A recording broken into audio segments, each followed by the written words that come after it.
La thérapie par les sons et les bienfaits des bols tibétains. L'utilisation des sons ou de la musique à des fins thérapeutiques est une des méthodes les plus anciennes de l'humanité. À l'origine, la thérapie par les sons se rapportait à la magie incantatoire. Il s'agit d'une croyance au pouvoir surnaturel du chant pour endormir la douleur. Avec l'évolution des recherches, cette méthode s'est approfondie et trouve ses significations et ses pratiques selon les pays et les croyances. La base fondamentale de la thérapie privilégie les pouvoirs de la voix. Le chant qui s'associe à la magie est investi de pouvoirs mystérieux qui accélèrent la guérison du malade. Selon les recherches, la musique agit sur le physique, l'émotionnel et comprend de profondes résonances affectives. Chaque son peut être utilisé de plusieurs manières comme l'objet qui frappe, qui remue, qui frotte ou même le souffle.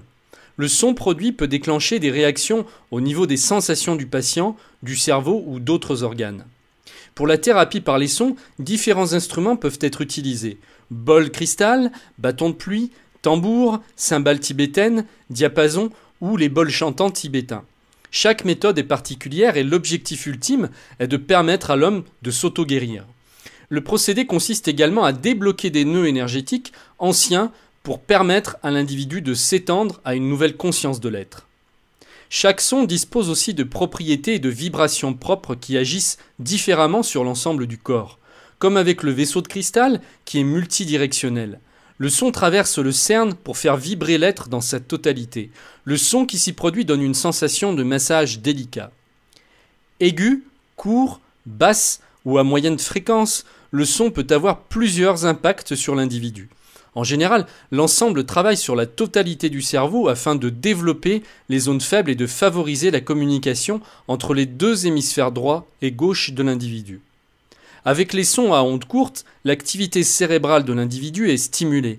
Ces sons se retrouvent dans la nature à travers les ruisseaux, les chants d'oiseaux, le bruissement du vent, les abeilles et autres. Pour les sons à basse et moyenne fréquence, leurs effets se situent sur la stimulation différentielle des deux oreilles, les rythmes.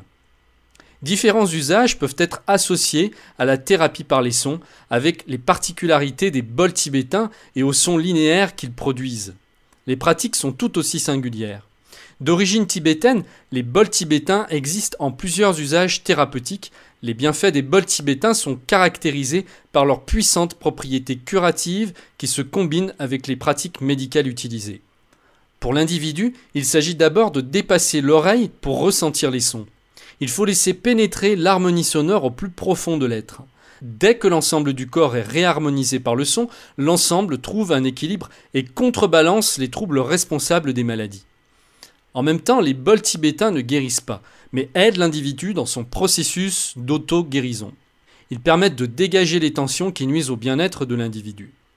Chaque vibration agit différemment sur le corps humain.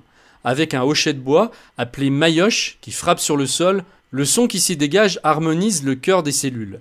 D'autres bienfaits des bols tibétains se rapportent à leurs effets sur le mental ou le stress accumulé. Les bols agissent sur les champs vibratoires également. Avec les 7 chakras dont dispose le corps humain, les sons des bols servent à une entrée d'énergie dans le corps.